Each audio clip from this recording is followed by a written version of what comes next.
to my knowledge, never had a problem with it, and we really were fortunate. Otherwise, we'd have still been shooting. If we had to be, the equipment had to be as far away as the closest big soccer field, you know, it wouldn't have worked.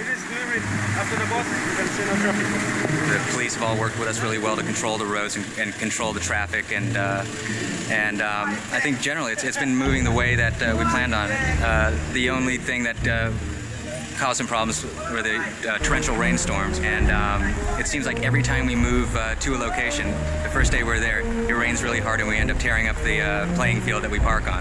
We're not shooting. We're not shooting today, right now. It's raining. Yeah, it was blasting sunny yesterday when we scouted. It's raining. Again. Every 10 or 15 minutes, it pours with rain here. The sky goes black, and we just have to wait under umbrellas until it goes away. Whoa, whoa. Nice. Weather's an issue, and we get a lot of rain that comes and goes. And right now, as I'm talking to you, it's about 240 degrees on the Venusian surface. Now that the humidity's at 92%, it's even better. And I'm wearing a t-shirt. Look at the state of that. I personally can't wait to stop sweating. I want to get home. I've been sweating now for 5 weeks. You know, I can't remember what it's like to be cold. The coldest we've ever been on the island. Fatigue is an issue, you know, in the heat, performing these things in the heat, in those heavy wardrobe. You know, they're wearing coats and wigs, and it's tough, real tough duty. Yeah, only about 90. And now we have this gentle incline to walk up to lunch. Take a look at the roller coaster. But this is all part of the pirate fitness program. You know, you don't need your gym membership. You just need to work on pirates. You just need to work on a Gore and Jerry film, and that will get you in great shape. This is great. Who needs a gym? You had to be fit on this film to get to and from the set alone. Forget the day's work, the 12 hours, the no sleep. Just to get to the locations was a workout. It has been a very physical production, but it's all sort of in the spirit of the world of, you know, the pirate movie. Pirate's life for me. When I say physical, I mean it's very present. The sets are all used to their full advantage, and there is some blue screen, of course, but a lot of it is actual, you know, action. It's real action. Yeah, the wheel. Okay, here we go. Set, let's roll sound. We have this enormous sword fight on this huge wheel. And action! The running joke is Ted, Terry, and Gore are all going to be strapped into this wheel, and we're just going to send it off. Well, today Johnny Depp's in the wheel, so everybody's a little bit cautious. So, no pressure. Life is good. I love the pressure. Gotta have pressure. If not, what fun is it? It was such an absurd and such a bizarre request for one grown man to ask of another, you know. Okay, what we'd like to do now is, bind you inside the wheel and give you a sword, and we're going to tether the other guy in, and you guys are going to fight as the wheel is rolling. You're going to go upside down like several times. Spent a lot of money to try to feel like that over years. Nothing they could ask would surprise me anymore, you know. Johnny, we're going to put you in a cannon and vault you out to sea. You okay with that? Sure. Let's do it. Let's hear it for Captain Jack.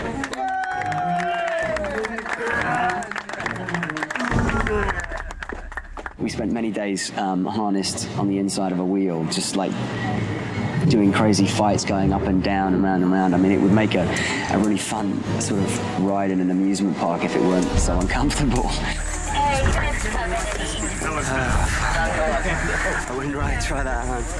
Let's roll camera, let's roll the wheel, and action! Upside down, right way up, upside down, right way, which is always good after lunch, I've found.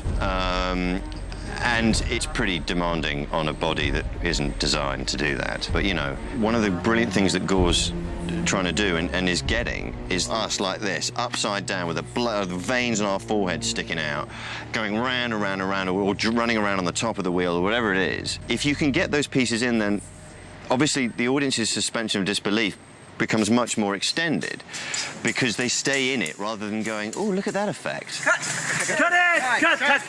Cut! Check the gate. Cut! Nicely done. Nicely done. Gore has a saying, which is that CG is not a verb. because often people will say, don't worry about it, just CG it. And part of the implication of that is that you can't just do anything with CG. CG has to be used, in the right way at the right time, intercut with and building on live action that basically sells to the audience's eye that you really are there. And we're delivering to the audience the real thing on the real locations where this stuff would have actually taken place. Having said I've forgotten what it's like to be cold, Pirates of the Caribbean always has a way of granting your every wish. So we had a scene where when the cage drops, we fall into this lagoon. See two boards. See that opening right there?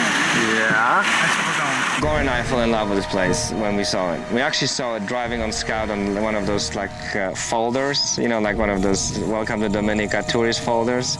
You go to see all these girls and they're, oh, what is that? And it drives, oh, it's up there in the mountains. Let's go check it out. It was in the rainforest, and it actually is a gorge with a waterfall at the end of it. It was probably 100 feet long, and it kind of serpentine passage. It was dark, and it had trees and the rainforest over. It was, breathtaking location. That's where the name Gorgeous is coming from, because it is really gorgeous. It was a very hot day. We all jumped in our bathing suits and found it very refreshing.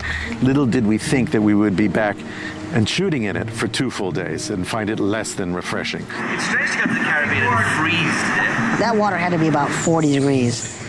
Not much over 32. It was close to being freezing. It warmed up through the day, but we don't really want to talk about why the water was getting warmer. Yeah, really cold. So there we were swimming, people pushing equipment on rubber rafts.